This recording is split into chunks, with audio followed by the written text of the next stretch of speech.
La meilleure chose que nous puissions faire pour le monde est de travailler pour nous-mêmes. Je veux dire, nous avons 3 cerveaux en un. Et ces 3 cerveaux nous permettent de passer de la pensée à la pensée que le cerveau est le néocortex. C'est ici que l'on retrouve des informations. Vous apprenez des connaissances, vous apprenez la sémantique, vous apprenez la philosophie, vous apprenez des données intellectuelles, vous les stockez dans votre cerveau pensant. Maintenant, il ne suffit pas d'apprendre cette information. Vous devez l'appliquer réellement. Vous devez la démontrer. Vous devez vous rapporter à votre corps. Et lorsque vous passez de la réflexion à l'action et que vous changez réellement votre comportement, vous vivez une nouvelle expérience. Et cette nouvelle expérience va créer une nouvelle émotion. Et cette nouvelle émotion guidera le corps. Elle apprendra au corps ce que l'esprit comprend intellectuellement. Vous voyez ? Maintenant, seulement pour l'esprit et des expériences pour le corps. Faire passer les gens de la pensée à l'action. C'est comme élever un chat. Parce que tout le monde veut être dans le domaine intellectuel. Personne ne veut être lié à son corps. Tout le monde veut être philosophe, non ? Et donc, si vous allez lire un livre sur la paix, vous lirez un livre sur le réchauffement climatique. Si vous allez lire un livre sur l'économie ou un nouveau livre de gestion, on ne peut pas seulement lire les livres. Maintenant, vous allez sortir pour protester. Il doit y avoir la paix. Et l'expérience, une fois que vous pouvez avoir l'expérience, où vous avez lu le livre sur la paix, n'est pas suffisante.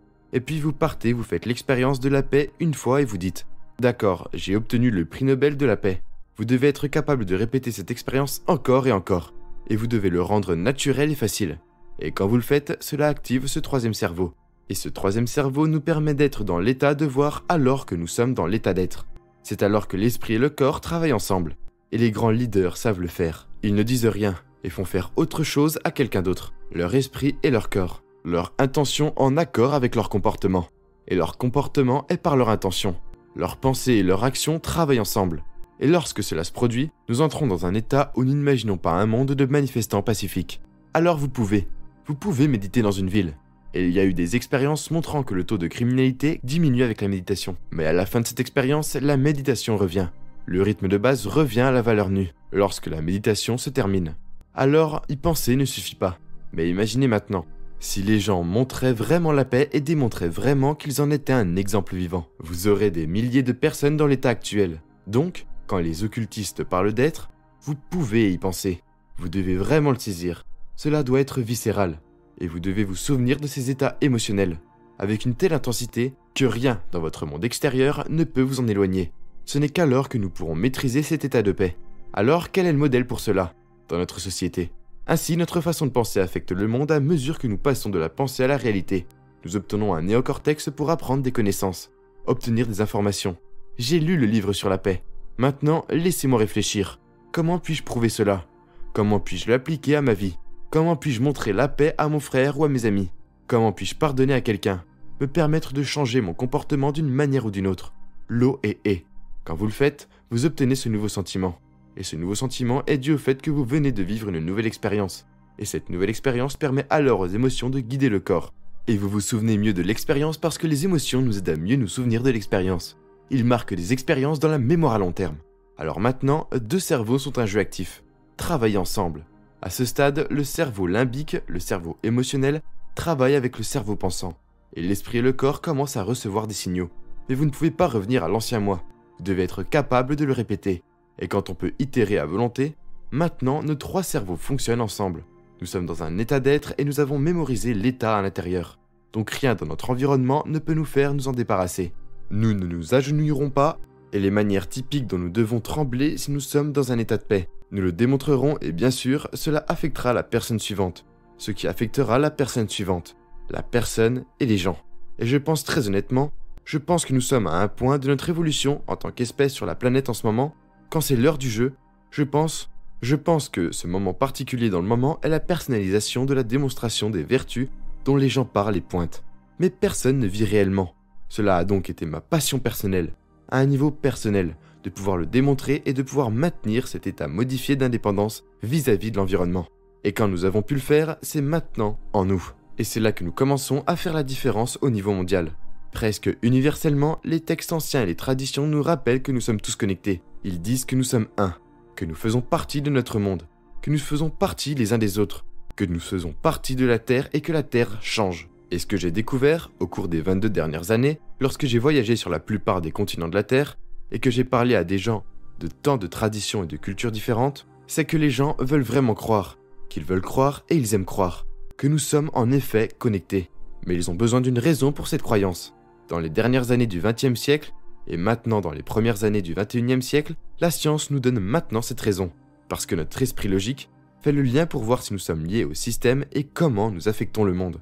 Et comment, en honorant cette connexion à travers nos cœurs, nous avons en fait le pouvoir d'influencer les secteurs même de cette planète, de maintenir la vie dans le monde, de maintenir la santé, la guérison et le bonheur dans nos corps.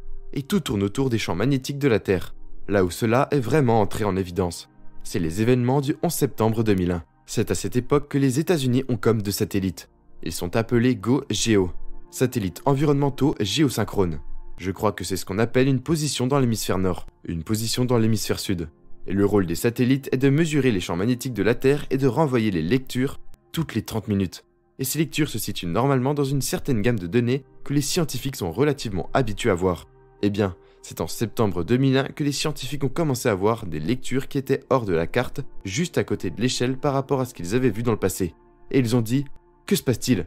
Qu'est-ce qui pourrait influencer les champs magnétiques de la planète entière à un tel point que nous voyons ces grosses pointes ? Que nos satellites disent que nous ne les avons jamais vues auparavant. Ils ont superposé les données des satellites à un calendrier de mois et de jours. Et voilà ce qu'ils ont trouvé.